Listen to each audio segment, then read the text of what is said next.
All right. Hello, hello, hello. We are back doing our weekly videos. Make sure that you are catching us every Wednesday at noon EST. And then again at 8 p.m., we will run back the replay in the evening time. Okay.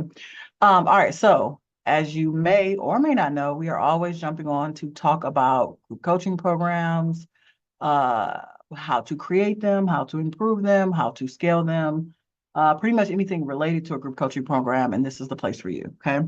So today we are going to talk about ways to make your program more scalable. Right. So remember, the importance of diagnosis is step one. Why is my program not scaling?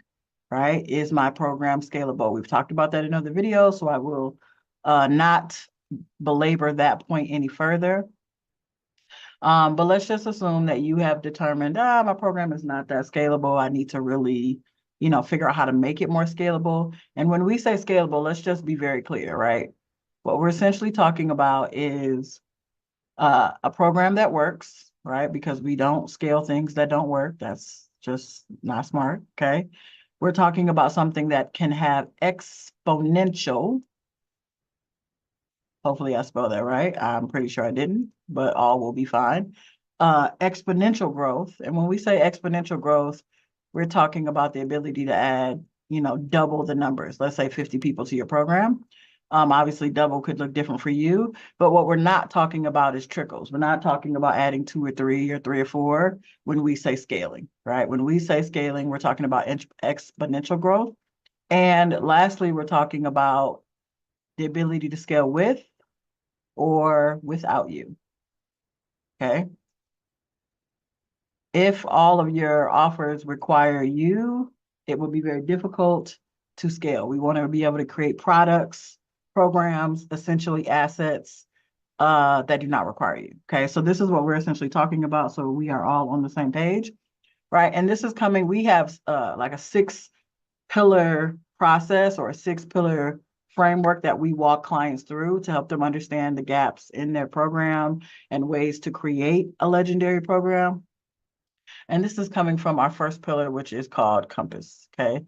And this is what we essentially call the who version, right? It's all dealing with who as a way to increase the scalability of your program, right? Because we could talk about this in a lot of different ways. There are a lot of different ways to increase the scalability. Again, when we say scalability, it's like there are a lot of ways to grow your program with or without you, right? And this is just as it relates to who you're putting into your program. Okay. All right. So, number one, the first thing that you want to be able to do is to look at and be very clear.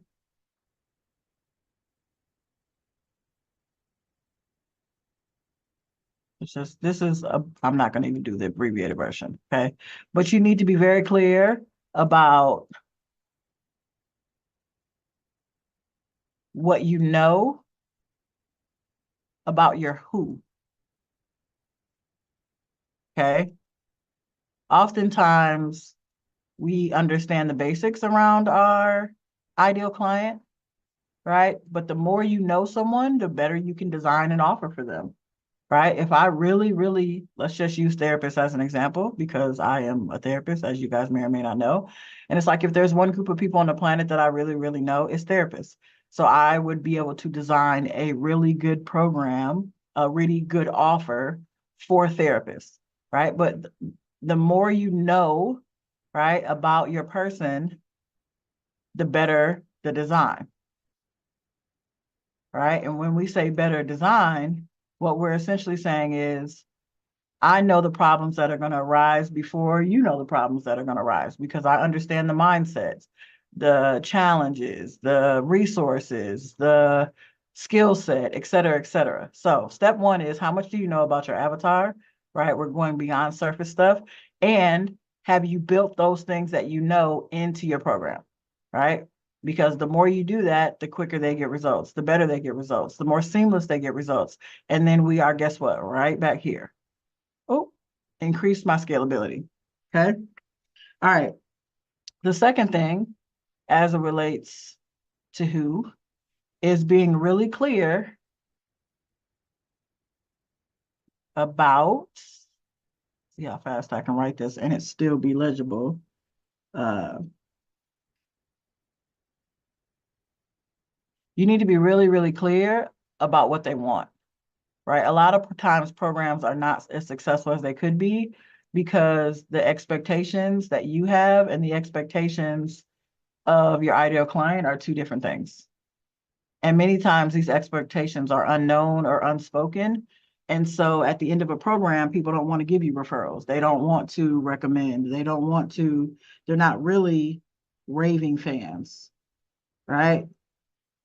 And you know that based on people's actions, not what they say, because most people are really nice and they will just ignore the email where you say, hey, give us a testimonial, right? But their actions tell you whether or not their expectations were met, right? When my expectations are met, whether it's a restaurant, a physical product, a program, it doesn't matter. Guess what I want to do? I want to tell the world, right? Which is one of the things that we're hoping for, right? This is what we call the 3 R's: raving fans, retention, where people go into our next offer, and referrals. Well, it's going to be very difficult to do that if we're not meeting people's expectations. So you need to be really clear about what people want and how they want it, right? Because people will say that they want X, Y, and Z, right? And then you give them that, or you give a very close version of that, and they are not happy, right? And for some people, that's like a tall order, meaning, oh, I don't want to work with people, they're too difficult. And it's like, well, maybe not. Maybe this is not your calling, right? But for many coaches, many consultants, many even course curators, which those are three different people, just so we're clear, many people feel called to the work that they do. And when you feel called to something, you overcome the challenges. You don't buckle underneath them, okay? All right, so then the very last thing is uh, looking at how many different places, and actually, let me write it here, okay? You want to be really clear about, again, this is all about the who, how many different places your people are coming from. And when we say places,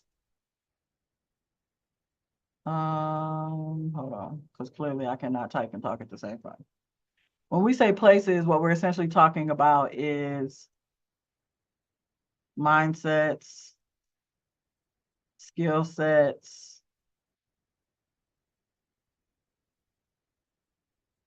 uh, we're essentially saying, what are they coming in with? And how different is that? If I'm working with a therapist, for example, that is new to the online space, they're going to come in with a certain skill set and a certain mindset versus working with a therapist that, let's say, has run a private practice for a few years. Again, a different mindset and a different skill set versus a therapist who is new to coaching but has been in the online world and been coaching for a few years.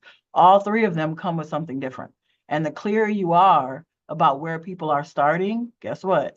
The better you design the path, right? The better you design the curriculum, the better you design the community, the better you design the instruction. Better design curriculum equals what? Your program being more scalable, right? If you are looking for a way to make your program much more scalable, and essentially it's not taking more time, right? It's like if I added, this is what I want you to think about. Let me see if I can put this in bold. Will it let me put it in bold? I'm just going to put it in black. Oh, yes, it will let me put it in bold. Okay. So if you added,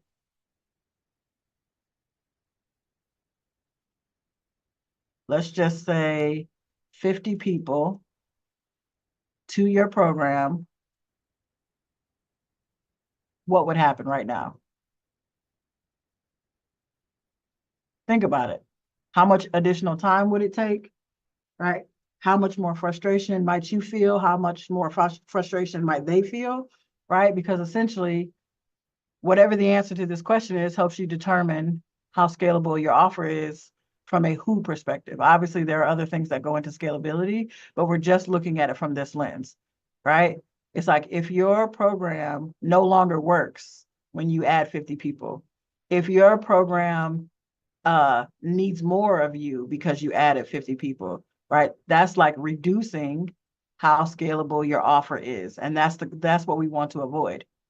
All right, so here are three things that you can begin to look at improving and tightening up in order to increase the scalability of your offer. And if you want to know the other six pillars, just like DM me or say guide at the bottom of this video and we'll send it to you. It's like a $17 guide that we created to help lay out the six requirements of a legendary program. So hopefully this was helpful. We will see you this evening or somewhere else on these online streets.